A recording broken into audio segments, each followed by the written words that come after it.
Good morning, my dears. Marina will be joining us at CBEC. And because she's very spontaneous and fun and very creative, I'm thinking something really fun, like on a Wednesday night. You and me.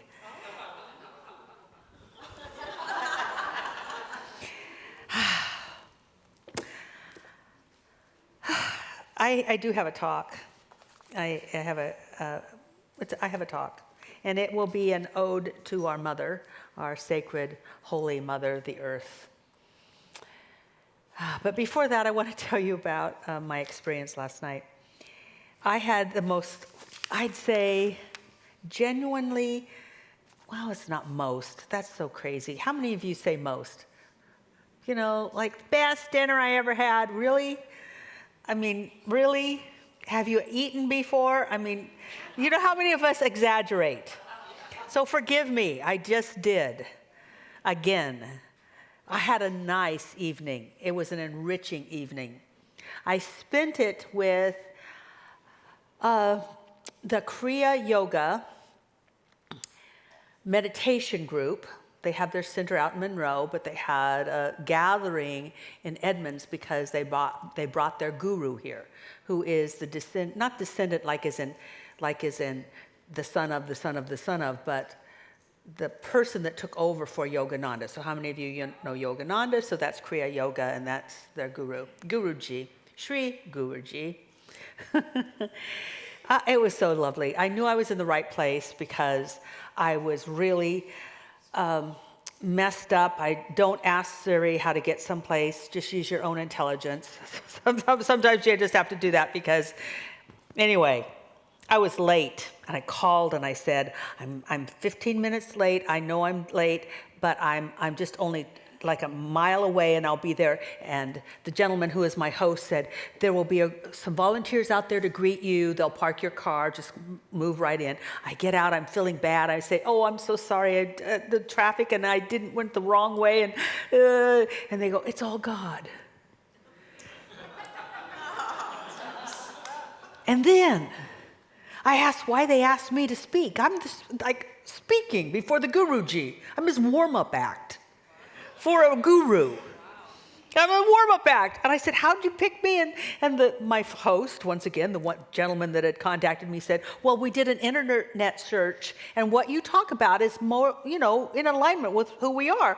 But the Guruji says, it's all God.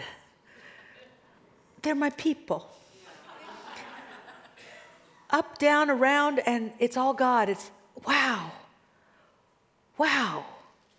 I was in the right place. I hope I added something to their gathering. Well, thank you. Oh, thank you. Well, Guruji, we're just like BFFs now, according to me. Because he puts his hands over and we're grabbing hands and we're knocking heads, together like, and everybody else is at his feet. And I'm like, they're probably going, ooh, weird woman touching the Guruji. But anyway, he was sweet. It was wonderful. It is wonderful to know that truth is not limited to one group of people. We have no corner on the market for spiritual truth because I was listening to him and hearing Emma Curtis Hopkins. Emma Curtis Hopkins. It's pure Emma.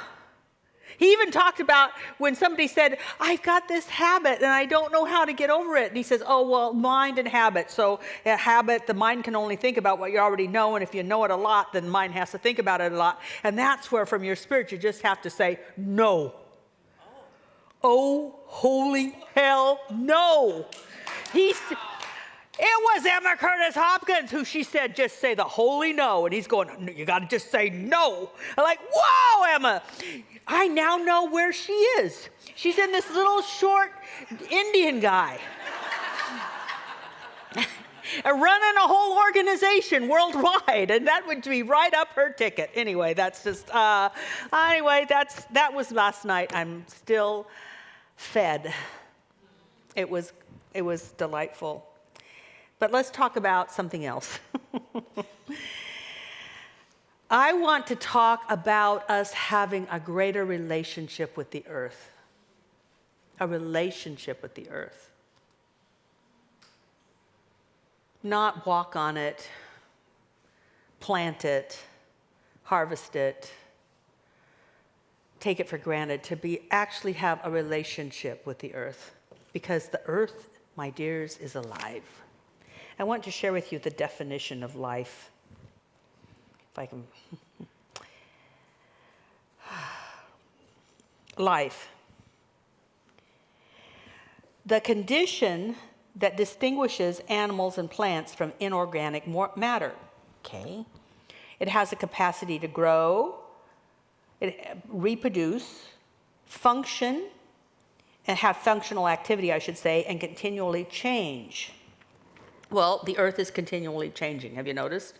Even if you don't notice the plates slowly moving together, or continents slowly shifting, or the North Pole supposedly slowly shifting. If you don't notice the slow stuff, have you noticed the weather changes? Talk about change. Tides change. Water levels change. Things are constantly changing. So we've got that one. And then I love this, functional activity. Functional activity. The earth functions to support life. It's almost like it decides to do something to support life. Let's take Chernobyl. Heavy radiation there. A lot of bad juju. But somehow, a whole bunch of sunflowers showed up. Sunflowers growing all over the area. And they're taking the heavy metals out of the ground. They got a fungus. You know what it eats? Radiation. I know. It's like, little fungus. You just got to appreciate that more all the time, don't you? Like, well, God bless that fungus. Anyway, I'm thrilled. The earth is alive. Now, there's science, like I could point to things and say, there's evidence of life. But I also am being deeply inspired by a guru that not a guru, he is his own kind of guru, a shaman. His name's Benito, who's gone to Peru and met Benito. Benito is pretty amazing. I went 20 years ago and he still looks the same. It's scary. But I think maybe living at 16,000 feet, you kind of like preserve. I'm not sure what's happening, but I have not seen him change. He is so amazing, and he lives from the earth, of the earth.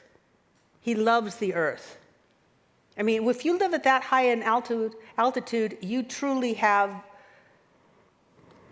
something going for you. And he would say, Pachamama.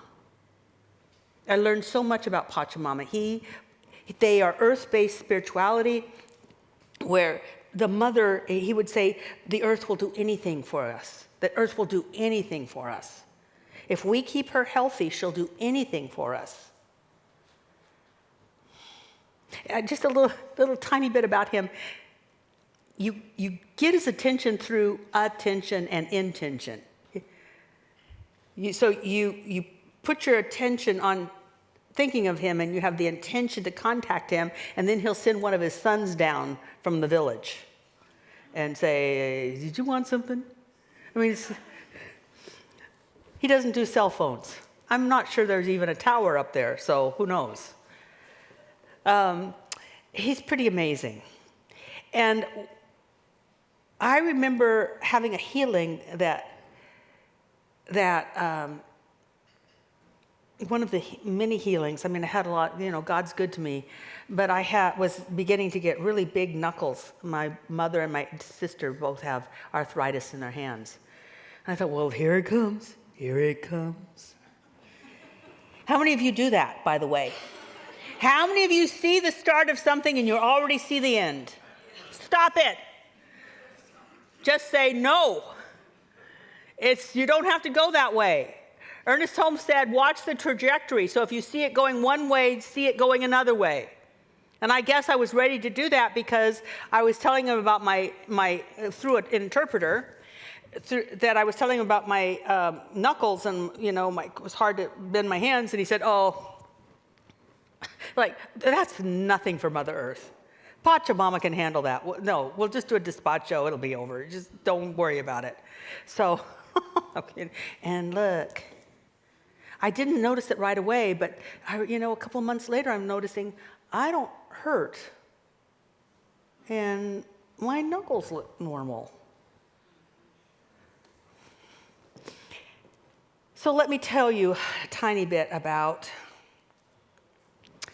how we might start to have that kind of experience in our community.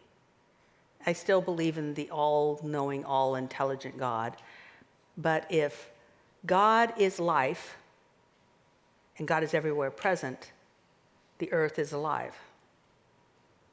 If God is intelligent and God is everywhere present, then the earth is intelligent. If God is love and God is everywhere present, then the earth loves. I saw something recently and I see if I can find it. I saw something recently that said that the earth has a heartbeat. Every 26 seconds, scientists have detected a rhythmic microseismic pulse coming from somewhere in the ocean. And they can't find the reason, but every 26 seconds, boom, boom. Well, that was not 26 seconds, but you get the idea. I have to speed things up so we can get out of here and have a baked potato. Because a doctored baked potato is one of the best things ever. All right, so we are walking on intelligence. We are walking under intelligence when we walk in the woods. The love intelligence of the universe is available to us. And I want to share some things that I've discovered recently, or not so recently, about my particular walk with the universe. So here we go. First of all, in a relationship, and I want you to have a relationship with the earth, it's always give and take. It's not give, take. It's really a give and take sort of thing. And so I'm going to talk about that kind of idea with our relationship with the earth. Actually, there's a word for it in Quechua, and Quechua is the language that most of the people in the high Andes speak. They don't speak Spanish. They tried to get away from the Spanish, so they went really high. So they still speak Quechua. So in Quechua, the word is inti, and what it means is give and take. Give and take. They live by give and take. So if someone needs to harvest their whatever crop they've got on their little piece of land, they know that their neighbors will come and help because they know that they would go and help their neighbors. It's expected. It's how they live. They take care of each other.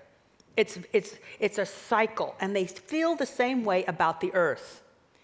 Benito talked about, or tells the story of this, in fact, actually her name was Carol, and Carol tells it too, of this beautiful tree that was supposedly a healing tree, a very old tree, and people wanted a little bit of the bark, and they wanted to have the blessing of this ancient tree that had been around since the Incas. I mean, not the Incas, the Incas.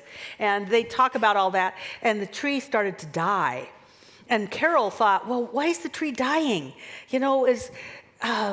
Maybe I built the property because she has a little complex by it, not on top of it, but around it.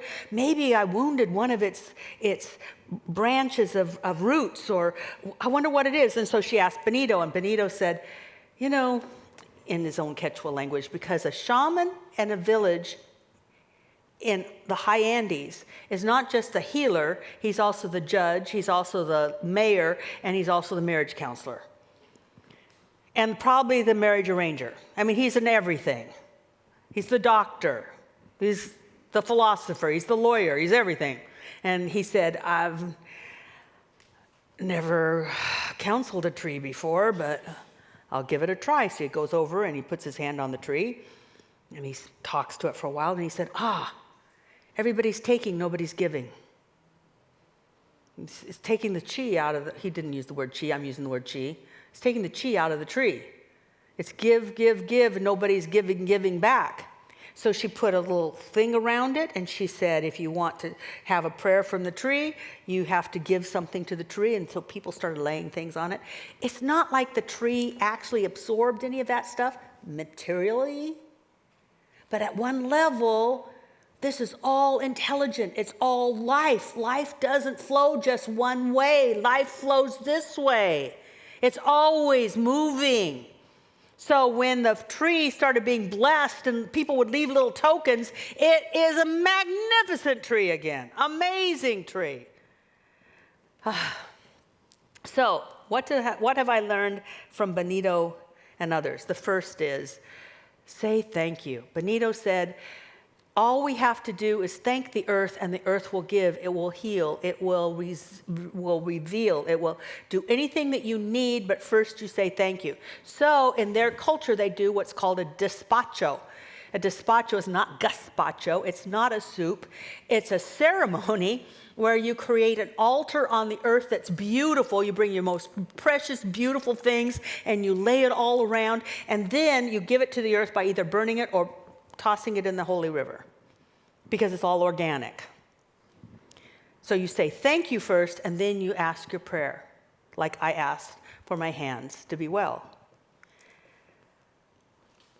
We will do something like that close to the summer solstice, out on the lawn here. So I invite you to join. I have done this with practitioners when there were fires, but we didn't use materials. We used our favorite liquid. Whatever that liquid was.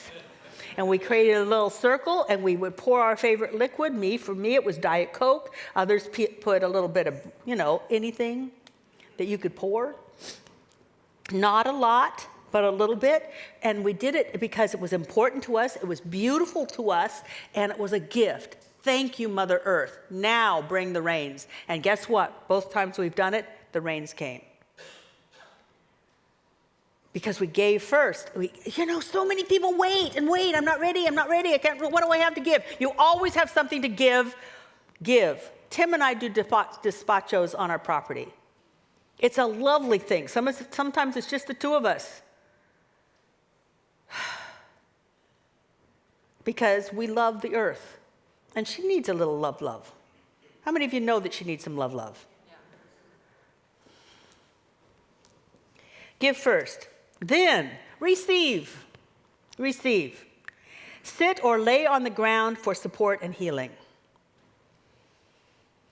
I heard the story of a Native American boy who had terrible things happen with his family and his surroundings, and someone asked him, how could he be so neutral? How could he be so calm and peaceful? And he said, I gave my grief to the earth.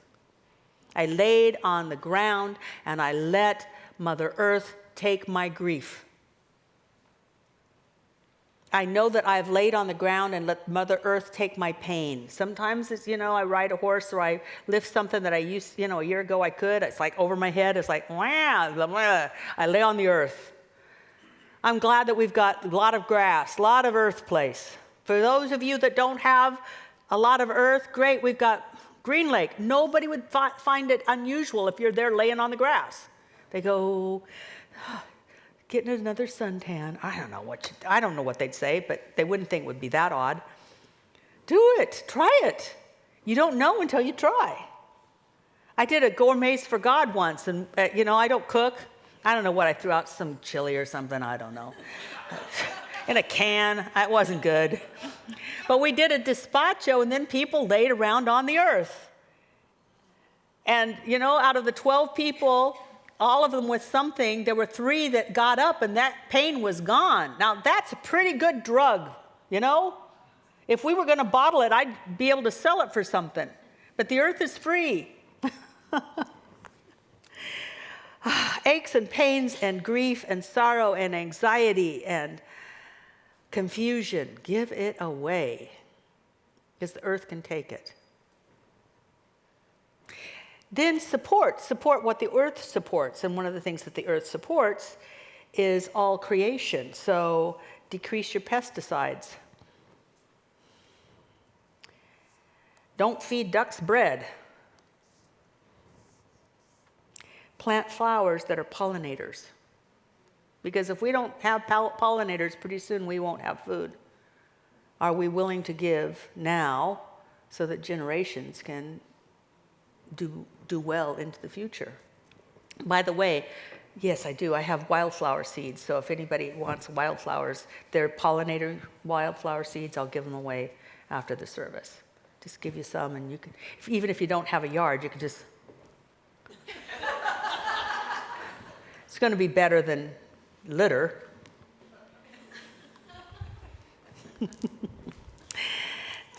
So we're learning to say thank you. We're starting to receive. We're starting to give again. And then let a tree give you direction or strength. In different cultures, trees talk and trees give strength. In Native American culture, those places that didn't have a lot of, like the Plains Indians had, or Native Americans had horses, but some didn't. They just ran from place to place. And when they would get to a place where they were out of energy, they would lean against a certain type of tree, and the tree would give them energy, and off they'd go again. And I found that out from Tim, who said that when he was having his family rearrangement, which was divorce. Anyway, he's never said the word D word. It's always been a family rearrangement. And anyway, he was going through that and very upset, so he would run. And he would run around Discovery Park. Halfway around the park, he'd get tired, but he had his favorite tree. He'd lean up against it. Pretty soon he was off again. You don't know till you try. And what I've noticed is the people that don't believe they're going to get anything from a tree find the tree that is most talkative. Like, just a little chatterbox. Trees have life. There is something in essence. And do you know that when we used to have the coming of age, how many of you had children in the coming of age program? You know the tree ceremony. They would take the children out to a place with a lot of trees, blindfolded. They'd get off the bus, they're blindfolded, and they would sit down by a tree. Pretty soon, after a while, they would come and get the young person, still blindfolded. They'd go have lunch, and they'd talk about what the tree told them. And then they'd take the blindfold off, and they had to go find the tree. They found the tree. Because the tree has an essence. We are missing so much by not paying attention to what's all around us. How many of you pay somebody to tell you things? Well, you could do me, but no. Except I don't tell you things. I just pull it out of you. But I mean, how many of you, and don't raise your hand, how many of you pay a psychic or an astrologer or a tarot reader or somebody to give you advice, and you could get it for free? And we got trees over here. We don't understand. The earth is alive. It's intelligent. And what the good thing about a tree is it's not biased. And it doesn't have a personal history of its own, so it's going to say, well, it sounds like what my grandmother did to me.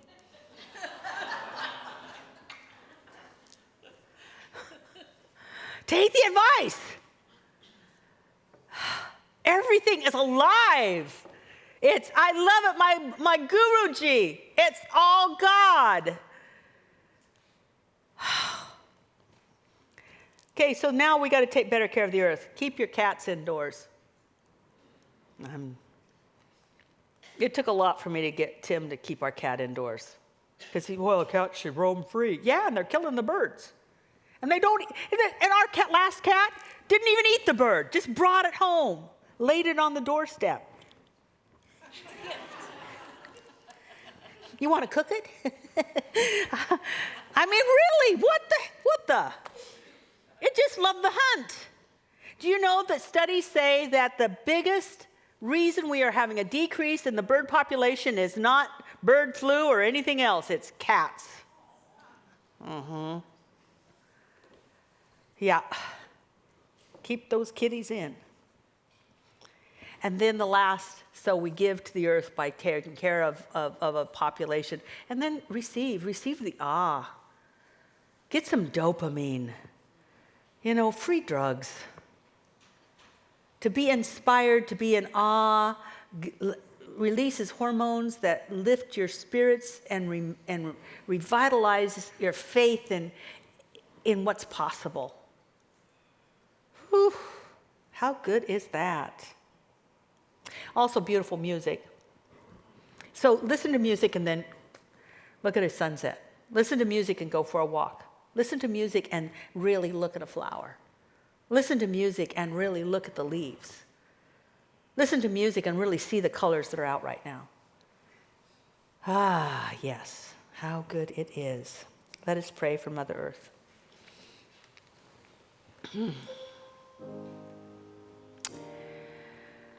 Oh, how wonderful, how beautiful, how glorious the day. And I invite each and every one of us to spend a tiny bit of time today really touching the earth. Not walking on it, but touching it. Shoes off, hands on the ground. Laying back. Whatever is appropriate, let us spend some time with the earth and say thank you. No matter how you do it, if your intention is to be grateful, it will feel it. It will feel the gratitude.